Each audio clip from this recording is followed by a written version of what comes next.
The story of Don Quixote of La Mancha recounts the tale of a man who believes that windmills on the hill are giants and that he is a white knight destined to defeat them all.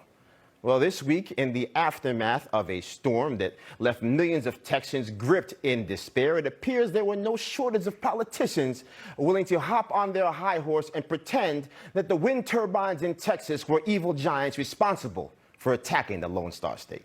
Our wind and our solar got shut down, and they were collectively more than 10% of our power grid. You had windmills that froze. We have windmills because of concepts and policies that come from the Green New Deal. And it's not wind and it's not solar. It's dark out and I can't make the turbines go around. It's fossil fuel. It's clean burning coal. It's nuclear. Renewable energy is an easy scapegoat.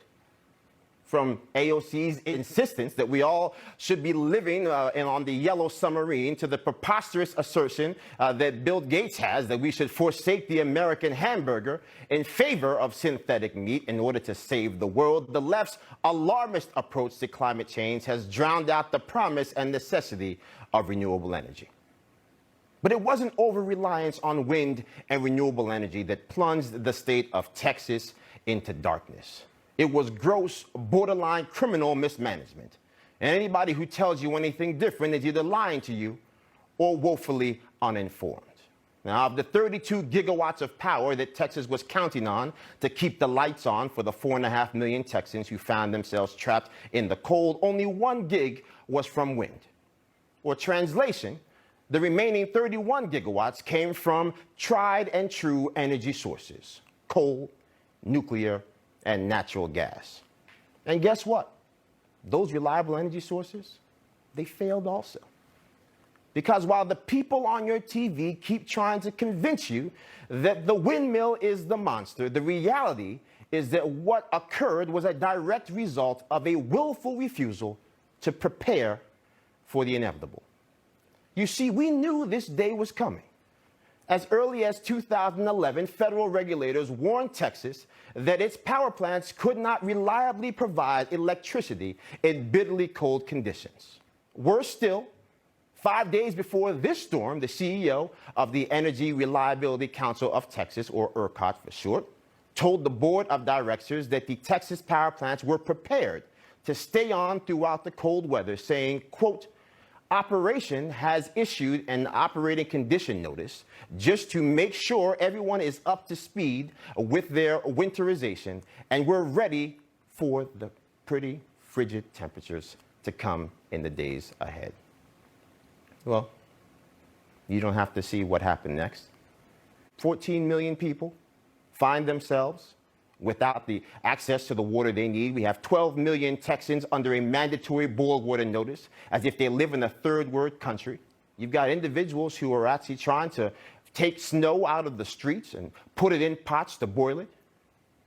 That's what's happening for some neighbors. In Houston, Texas, over 500 people have been hospitalized for carbon monoxide poisoning because they had to make the desperate choice to bring barbecue pits inside their freezing homes. So no, this is not a Green New Deal cautionary tale. It's not a renewable energy crisis. It is a portrait of neglect. It is a profile of failed leadership. And it has cost no less than 30 Texans their lives. And perhaps the only thing worse than the lack of foresight at the state level that caused this disaster is the curious case of the federal response, or lack thereof. Now, Joe Biden, the President of the United States, in the face of this devastation, had this to say. I had planned on being in Texas the middle of next week, but what I don't want to be is a burden.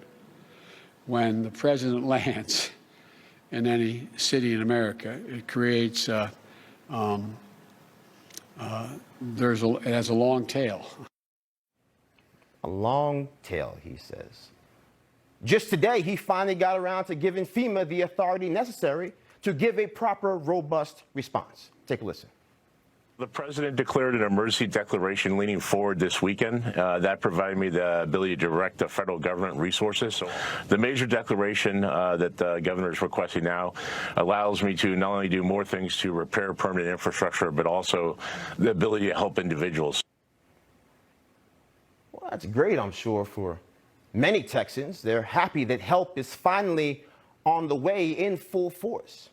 But here's the thing, though. The lights are finally coming back on in Texas. Only about 180,000 Texans are still without power by the latest estimates. Where was the robust response when the people were freezing to death? When the icicles were hanging from the ceiling fans, and when families had to choose between carbon monoxide poisoning or death? People should be put in prison for what happened in Texas. And yet, even now, the people who are responsible are still trying to get you to blame the boogeyman for the crisis their failed leadership created. Well, the days playing the blame game need to end. We need robust accountability in America if we have any hope on ending this century where we began, the undisputed leader of the world. Because if our leaders continue to refuse the responsibility of leadership, then we're all no better off than Don Quixote, tilting that window